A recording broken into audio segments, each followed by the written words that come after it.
Hello students, good morning all of you. How are you? बच्चों, आप सभी अपनी प्रेजेंट क्लासरूम ऐप पर अपने नेम के साथ सेंड करेंगे, ठीक है। और देखिए, सभी हिंदी व्याकरण की नोटबुक निकालेंगे जो मैंने आपकी न्यू बनवाई थी, जिसमें आपने फर्स्ट चैप्टर के क्वेश्चन आंसर लिखे थे। आज उसी में सेकंड चैप्टर के क्वेश्चन आंसर लिखेंगे, ठीक है, नीट एंड क्लीन राइटिंग में। देखिए, सभी ने हिंदी की नोटबुक निकाली है। सबसे पहले डालेंगे आज की डेट, चैप्टर 2 क्लास वर्क, ठीक है। निम्नलिखित प्रश्नों के उत्तर लिखिए। प्रश्न नंबर 1 है हमारा, वर्ण किसे कहते हैं?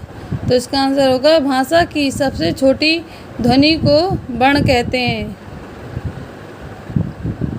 प्रश्न नंबर 2 है, ध्वनि किसे कहते हैं? तो इसमें होगा आंसर किसी भी वाद्य यंत्र या मुख से निकलने वाली आवाज़ को ध्वनि कहते हैं।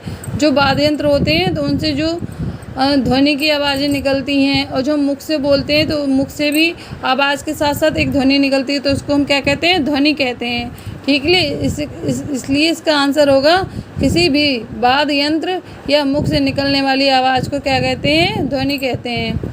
क्वेश्चन नंबर 3 है, स्वर किसे कहते हैं? इसका आंसर होगा स्वर उन ध्वनियों को कहते हैं जो बिना किसी अन्य वर्णों की सहायता से बोले जाते हैं, ठीक है। बिना किसी अन्य वर्णों की सहायता से बोले जाते हैं, उसे क्या कहते हैं? स्वर कहते हैं।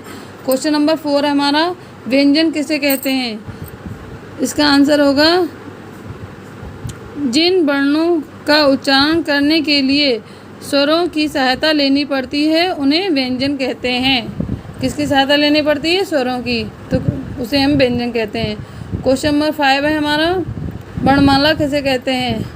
तो इसका आंसर होगा क्रम में लिखे हुए सभी वर्णों के समूह को वर्णमाला कहते हैं, ठीक है। स्वर और व्यंजन जो दोनों को हम क्रम से लिखते हैं उसके समूह को हम वर्णमाला कहते हैं। क्वेश्चन नंबर 6 है हमारा, संयुक्त व्यंजन कितने होते हैं? उनके नाम लिखिए।